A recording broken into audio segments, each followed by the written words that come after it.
Orang sakit datang kepada dokter, kaki saya ini sakit Pak dokter.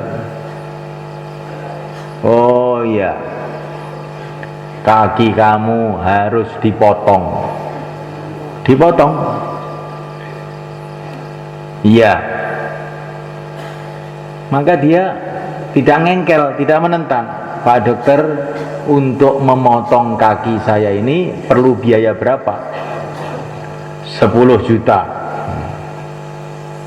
Maka langsung dia pulang, sepeda motornya dijual, laku 10 juta, dibawa ke Pak dokter. Ini Pak dokter, uang 10 juta untuk memotong kaki saya. Maka Pak dokter mengambil gergaji, kira-kira potong. Setelah dipotong, nah, maka dia terima kasih Pak dokter yang telah memotong kaki saya. Saya nanti akan selamatan atas keselamatan saya karena Pak dokter telah tolong saya memotong kaki saya. Maka kalau bisa Pak dokter datang ke rumah saya, selamatan nyembelih ayam. Coba sampaikan, bagaimana taatnya orang kepada dokter, karena dia tahu bahwa dokter ini sekolah di UNS Solo 10 tahun. Rasulullah itu bukan sekolah di universitas, sekolahnya di Sidratul Muntaha, di atas langit sana. Yang mengajar pencipta alam semesta, pembimbingnya malaikat Jibril. Pokoknya kalau sudah datang perintah dari Rasul, enak nggak enak, sami'ana wa ata'na, kita terima. Kalau kita tentang, itu menunjukkan kita ini bodoh. Seperti orang kampung datang ke dokter, dikasih obat, ini makan pagi 2 kali, siang 2 kali, bayar 50.000. Enak saja Pak dokter, obat kecil-kecil begini pahit lagi suruh bayar 50.000. Nggak mau. Oh, nggak mau kamu, orang kampung, desa, goblok. Nah, pergi sana. Nanti kalau ke perut kamu jebol ya nggak usah sambat ya. Dah pulang. Orang kampung dinasihati nggak mau, suruh bayar nggak mau, goblok. Jadi kalau kita ini nentang dokter, padahal dia ini punya ilmu mengenai kedokteran, maka kita pasti akan dicap bodoh, goblok, desa, kampungan. Kalau kita ini kok tidak menerima ajaran Nabi, bukan hanya goblok, sangat super goblok. Loh, ini kok ngaji kok kasar sekali Pak Kiai? Ini bukan kasar, ini sudah saya tarikan yang paling lembut ini. Lah orang kok nentang Nabi, kok nggak goblok itu siapa? Dia pangkatnya paling baik itu, super goblok. Jadi semulaikan Allah SWT, kalau perkara itu sudah dari Nabi, jelas dari Nabi, datang kepada kita melalui para sahabat, melalui para ulama-ulama yang ahlinya, sami'na wa ata'na, udah nggak ada pertimbangan apa-apa. Walaupun kelihatannya itu berat, menyakitkan, pahit, getir, gak patut, tapi ini kalau datang dari Rasulullah, itulah yang terbaik dunia akhirat, insyaallah. Malaikat, ini baru iman kita benar. Kalau tidak begitu namanya imannya nggak benar. Setelah imannya benar, maka amalannya harus benar. Supaya amalan itu benar, kuncinya sholat. Karena di dalam sholat itulah kita dilatih untuk setiap ucapan kita, gerakan kita sesuai dengan perintah Allah. Yang kita ucapkan tasbihat, baca Quran karena perintah Allah, berdiri karena perintah Allah, rukuk karena perintah Allah, Sujud karena perintah Allah. Noleh, assalamualaikum warahmatullah. Kenapa kamu noleh? Gak ada apa-apa kok noleh. Karena perintah Allah. Oh nggak ada orang kok salam, assalamualaikum warahmatullah. Oh ini perintah Allah. Nggak ada orang itu kan menurut mata kamu. Ini banyak malaikat kanan kiri ini. Oh goblok lagi. Oh goblok terus ini. Ini supaya kita ini malaikat. Orang itu kalau nggak digoblokkan itu malah ngantuk. Jadi semulaikan Allah Subhanahu Wa Taala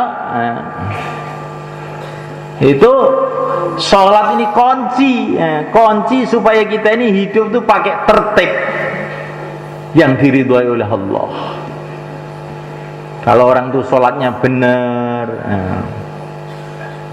berdiri dengan tegak, menundukkan pandangan melihat tempat sujudnya karena Allah, matanya taat betul kepada Allah waktu sholat, insya Allah nanti habis sholat matanya itu jadi berat untuk melihat maksiat di jalan-jalan. Kenapa ini habis sholat kok matanya ingin maksiat saja? Karena waktu sholat tidak menundukkan matanya melihat tempat sujud. Kenapa ini habis sholat kok ingin bohong, ingin ngerasani orang, gunjing orang, ngomong kotor? Karena waktu sholatnya bacanya Fatihah tidak pas.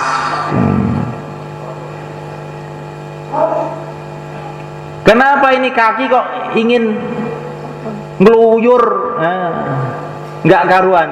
Karena waktu sholat itu kakinya posisinya kurang pas. Waktu sujud tidak mancap, makanya akhirnya telapaknya itu ingin maksiat aja, lari kemana-mana. Insya Allah malaikat. Jadi kalau sholat itu dibuat benar-benar dengan betul-betul sungguh-sungguh, maka sholat itu akan memperbaiki amalan-amalan kita setelah sholat, memudahkan kita untuk taat kepada Allah di mana saja kita berada. Maka sholat itu kita kerjakan dengan sungguh-sungguh. Bagaimana supaya sholat kita meningkat? Kata para ulama, sebelum sholat banyak zikrullah, subhanallah, subhanallah, dengan penuh mengagungkan. Kemudian sebelum sholat banyak baca Quran.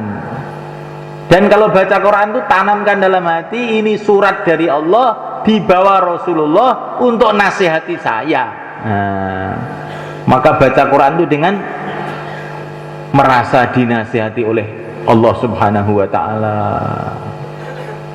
Kalau sebelum sholat banyak zikir, kemudian banyak baca Quran, kemudian yang ketiga banyak doa, banyak zikir, banyak baca Quran, banyak doa. Kalau tiga ini kita buat sebelum sholat, insya Allah sholat kita akan ada peningkatan. Itu kata Maulana Umar rahimahullah begitu itu. Bagaimana sholat kita nanti isya ini kalau masih hidup? Lebih baik dari maghrib tadi. Maka nanti sudah azan, biasanya masih nunggu beberapa saat. Nah, kesempatan, banyak zikir, banyak baca Quran, banyak doa. Ya Allah, terimalah sholat saya ini ya Allah, sebagaimana Engkau telah menerima sholatnya para nabi, para rasul, para walimu. Jadikan sholat ini kebahagiaan dunia akhirat. Kata para ulama, kalau kamu mau sholat, tanamkan dalam hati bahwa sholat ini akan menyelesaikan semua masalah kamu. Karena sholat itu menghadap kepada Allah, penguasa alam semesta, yang bisa menyelesaikan semua masalah dunia akhirat. Maka tanamkan dalam hati ketika mau sholat, dengan sholat ini akan selesai masalah dunia saya dan masalah akhirat saya juga. Insya Allah malaikat. Kemudian malaikat Allah Ta'ala, untuk memperbaiki amal kita setelah sholat, kita perlu belajar ilmu, baik ilmu masail maupun ilmu fadhail. Ilmu fadhail itu semulaikan ada tandanya ilmu fadhail masuk di dalam hati kita ini. Tandanya ilmu fadhail masuk dalam hati, apa saja yang kita pikirkan ada pahalanya apa tidak. Dah, itu aja yang kita pikirkan. Ini ada Honda, Yamaha, Kawasaki, kamu pilih mana? Milih-milih begitu, ada pahalanya apa tidak? Tidak ada. Kalau tidak ada, sudah seadanya aja lah. Rawon, soto, gulai, sego pecel, mana yang kamu pilih? Milih-milih itu ada pahalanya apa enggak? Enggak ada pahalanya, sudah seadanya aja, semua bawa sini. Shalom alaikum. Kalau orang itu pikirannya, saya milih ini, saya milih ini bukan, belum ahli ilmu. Ahli ilmu itu bukan saya milih ini, saya ada pahalanya apa enggak? Yang paling banyak pahalanya itu yang saya pilih. Kamu ingin sholat di rumah apa sholat di masjid? Pahalanya banyak mana? Banyak di masjid. Oh, ke masjid saja. Ini tandanya ahli ilmu. Kamu ingin sholat di belakang apa di depan? Pahalanya banyak mana itu, Pak? Banyak di depan. Oh, saya ke depan. Ini di dalam kitab-kitab fikih dikatakan mengenai al-ithar fil ibadati makruh, mendahulukan orang lain dalam urusan ibadah ini makruh. Kadang-kadang kita ini perasaan kita berbuat baik, tapi karena tidak ngaji padahal berbuat buruk. Itu kita persilahkan teman kita, monggo Pak, maju kok, monggo. Silahkan maju, saya di belakang saja. Ini makruh ini kok. Ini kan ikram tamu, itu bukan ikram tamu. Ikram tamu itu kamu bawakan sate gulai sana. Bukan ikram tamu itu kamu persilahkan dia untuk sholat di shop awal, kamu sholat di shop kedua. Enggak. Itu makruh, seolah-olah kamu itu enggak perlu pahala jadinya itu. Maka tidak disukai dalam agama begitu. Jadi kalau sholat itu malah rebutan ke depan. Jangan monggo. Oh, ora tau ngaji. Lho niki ikram kok bukan ikram itu. Kamu tuh apa enggak perlu pahala? Ya perlu. Oh. Jadi kita harus rebutan. Itu semalekan kalau Nabi wudu itu para sahabat itu rebutan mencari bekas air wudhunya itu, keroyokan sampai dua sak. Nabi tidak mengatakan, hei sahabat-sahabatku nggak usah keroyokan, antri, tidak. Karena keroyokan urusan begini ini menunjukkan kecintaan kepada agama. Di keroyokan, kalau keroyokan kebaikan itu bagus. Kalau keroyokan nasi lah itu nggak bagus. Insyaallah kan? Keroyokan barokahnya Nabi. Desek bagus. Maka nanti kalau sholat isya keroyokan serpapal. Insyaallah. Alah, saya di belakang saja, ikram orang-orang tua biar ke depan. Ini bukan ikram. Ini nudune bayan ngantuk yang ngene iki. Shalom alaikum. Tandanya orang itu masuk ilmu masail dalam hatinya. Setiap apa saja yang dipikirkan halal haram, halal haram. Halal apa haram? Ini ada orang bawa uang ke tempat saya. Pak, ini loh saya kasih uang 100.000. Nanti coblos saya, Pak. Loh. Lah orang nyoblos kok dikasih uang malahan. Nanti kamu kalau mati bagaimana itu coblos? Ini nggak boleh, kata Pak Kiai, nggak boleh begitu. Kalau nyoblos karena Allah, bukan karena uang, itu namanya suap. Itu namanya suap. Ya, siapa yang sudah nerima? Ayo angkat tangan. Kalau musim pemilu ini Itu yang disuap rakyatnya. Nanti kalau sudah jadi pejabat, yang disuap pejabatnya. Nah, itu suap semuanya, nggak boleh itu, dosa. Kalau duit 1.000 sak warungan lumayan. Loh, ini namanya bukan ahli ilmu, itu namanya ahli duit.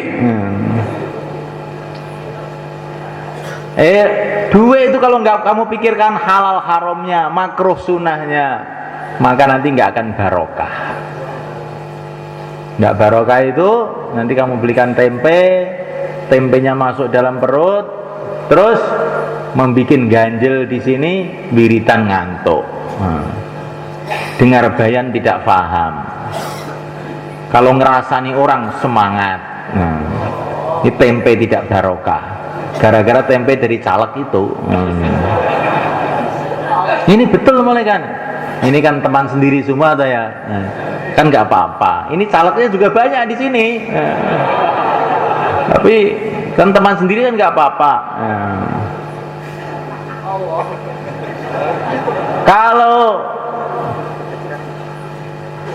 Kalau apa? Jadi semalaikan Allah Subhanahu wa taala. Ini ilmu ini penting semalaikan. Orang itu dipikir halal haram ini penting. Haram itu lebih bahaya daripada racun. Halal itu lebih bermanfaat daripada obat. Iya itu malaikat. Ini diceritakan oleh dalam satu kitab malaikat. Ada orang tuh sakit-sakitan aja. Maka dia ini istikharah, doa pada Allah. Orang zaman dulu tuh begitu. Kalau sakit itu istikharah. Ya Allah, obat saya ini apa ya? Maka dia dapat mimpi, kamu pergi ke sana loh, ke Yaman, tempatnya Habib Abdurrahman. Nah, obat kamu ada di sana. Maka dia pergi ke tempatnya Habib ini. Saya itu mimpi, Beb, kok obat saya di sini? Apa obat saya itu? Maka Habib tadi keluarkan nasi, keluarkan teh, keluarkan air. Kamu makan ini semua, habisin ya. Nah, loh obatnya apa? Sudahlah kamu makan, habis. Itu obatnya katanya. Akhirnya nasi satu piring itu dihabisin. Setelah nasi masuk perut, loh kok enak? Ini nasi ini dikasih apa, Beb? Dikasih doa apa? Bukan saya kasih doa apa-apa. Cuman saya ini sejak dulu memang hati-hati betul cari beras yang halal betul, makanan halal betul. Sudah, nggak saya kasih doa apa-apa, kamu makan aja. Makan halal itu obat. Coba semalaikan.